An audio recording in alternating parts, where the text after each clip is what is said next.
Okay, so today we are going to take notes over the Pythagorean converse. The Pythagorean converse. So if we go to our Unit 1 objectives really quickly and just review what we're being asked to do. Pythagorean converse is down here. Explain the proof and the converse of the Pythagorean theorem. So we're doing this objective today. So we have objective 1, 2, we're working on 3. We did 2 dimensions of 4. We did 2 dimensions of 5. We've done 6 and we're done 7. So we're almost done with Pythagorean theorem. So again, today is the Pythagorean converse. And this is going to go on page 5.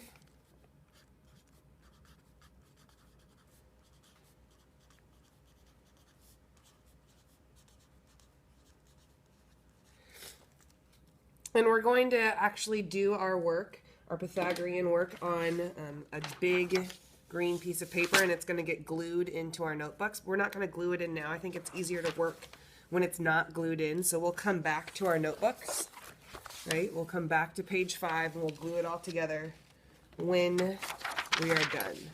So you should have a big green piece of paper, and I want you to put your paper horizontally, right? So the long way is side to side, horizontally. And I want you to fold it in half like a book. Doesn't matter which side is open, but you know, if it's a book, the right side's going to be open. So fold it in half like a book. And you're going to open it up, and there should be a crease in the middle. You're going to fold each end, each side to that crease. This is called a double door fold or a French door fold. If you're having trouble making this fold, ask someone for help, please. So you have 2 flaps. While it's folded in these French door folds and these 2 flap folds, you're going to take the top and fold it down to the bottom.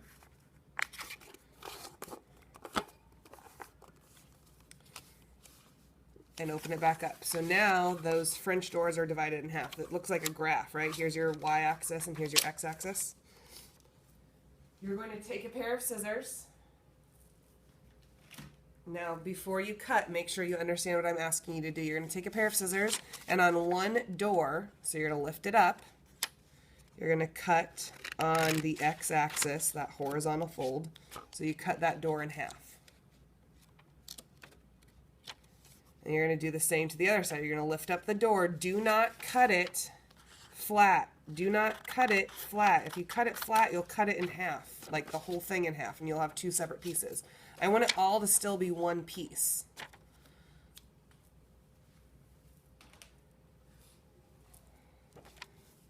So 4 flaps, right? Quadrants. 1, 2, 3, 4. It's like a graph.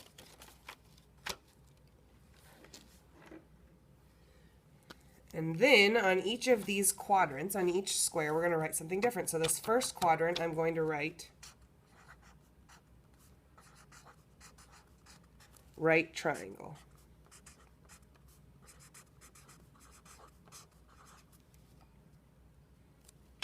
In quadrant 1, I'm going to write acute triangle. Right triangle has one 90-degree angle. Acute triangle has all of them are less than 90-degree angle. Down here in quadrant 3, I'm going to write obtuse triangle.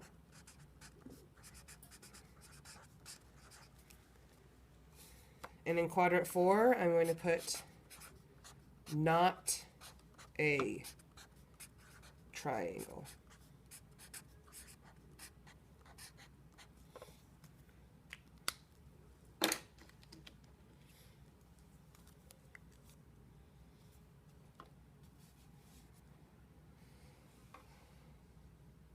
All right, so let's talk about this. This is the Pythagorean theorem converse. So I know the Pythagorean theorem. The Pythagorean theorem is used for right triangles. Pythagorean theorem, right triangles. If I open this up, the Pythagorean theorem is used for right triangles is a squared plus b squared equals c squared.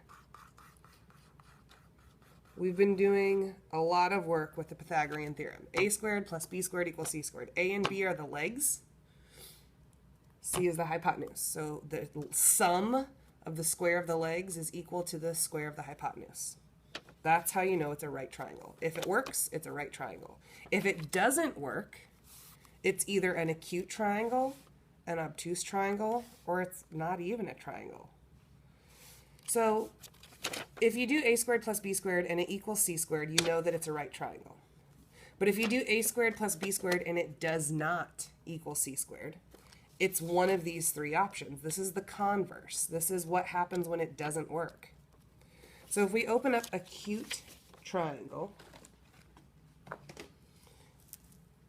we're going to write in there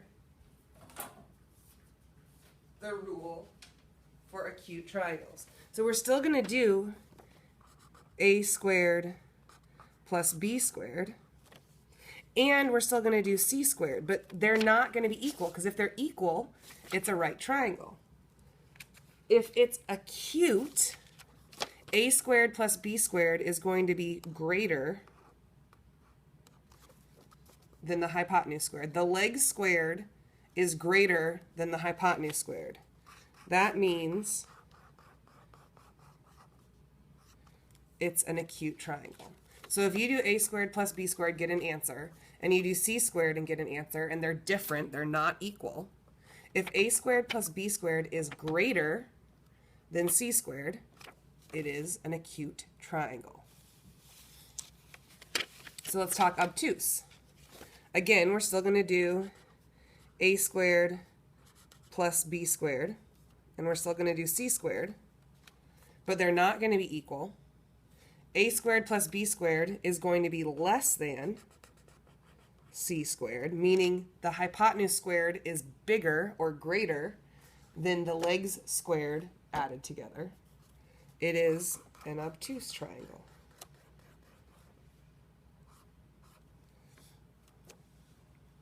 But before we even do a squared plus b squared equals c squared, before we even start using the Pythagorean theorem, we need to test. So I'm going to put right here on the front, this is the number one step. The first thing before you do anything is you need to determine, is it a triangle? Do these three sides actually make a triangle? Because maybe the three sides don't make a triangle. Maybe the three sides are like, 1, 2, and 10. Well, that's not going to work. 10 is way too big to be the third side. So, in order for it to be a triangle, you have to test it first. And the sum, what does sum mean? Sum means to add. The sum of the legs is greater than the hypotenuse. The sum of the legs is greater than the hypotenuse. Now you might be saying, wait a second, Mrs. Long, the sum of the legs is great. Is that the same thing up here for acute? No, because this is the sum of the legs squared. This is just the sum of the legs. So this is just a plus b has to be greater than c. If a plus b is less than c, or a plus b is equal to c, right? This is yes, it's a triangle. This right here.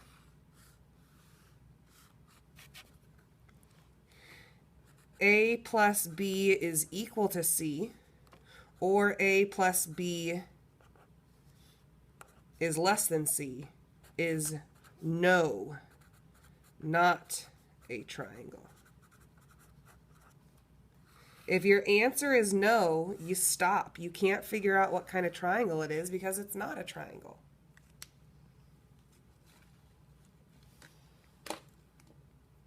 All right, so now you're going to take this pink piece of paper, and this pink piece of paper has angle measurements on, or side measurements on it for triangles.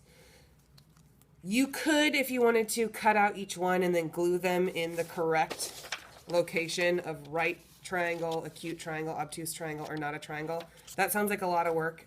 Sounds like you're going to make a mess. I'm just going to write them, so not a big deal. So the first thing we need to do is to check, is it a triangle? So I need to take the sum of the legs is greater than the hypotenuse. So first I'm going to identify the hypotenuse. So I need to look. Is 50 plus 120 greater than 130? Well, let's check. 50 plus 120, is that greater than 130? Yes. So I'm good. Okay, so I can close not a triangle. All right, is it going to be right, acute, or obtuse? So let's do it. 50 squared plus 120 squared. Leg squared plus leg squared. Now let's do hypotenuse squared. 130 squared. Are they equal, greater than, or less than? They're equal. So this is a right triangle because they are equal. So anywhere inside the right triangle, I'll put it over here. I'm going to put 50, 120, 130.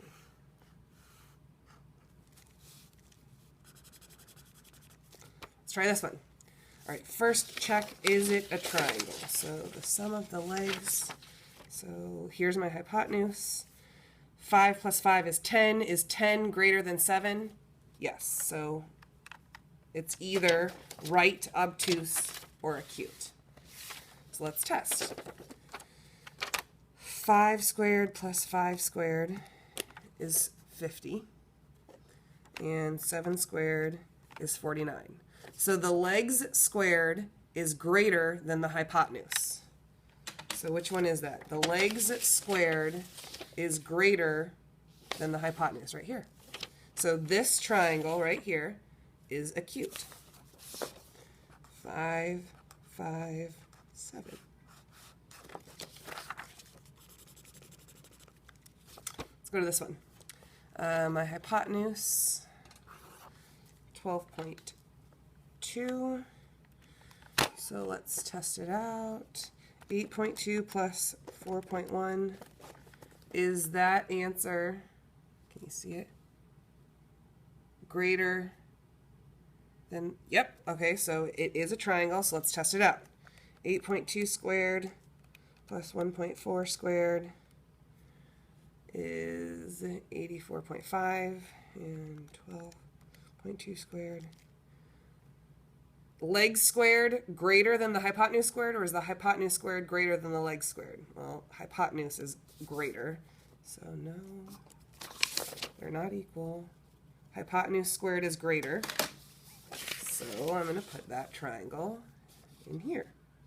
8.2, 4.1, 12.2.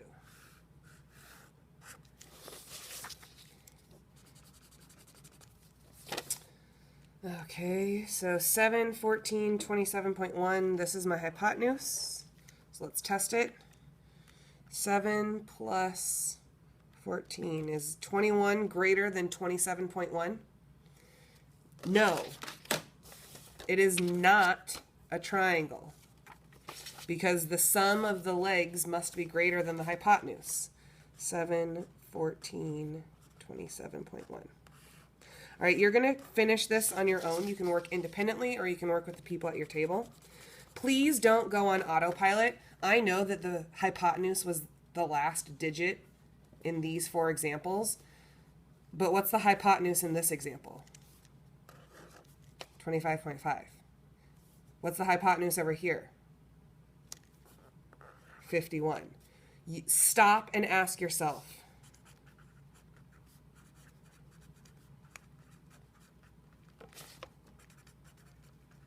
which one is the hypotenuse?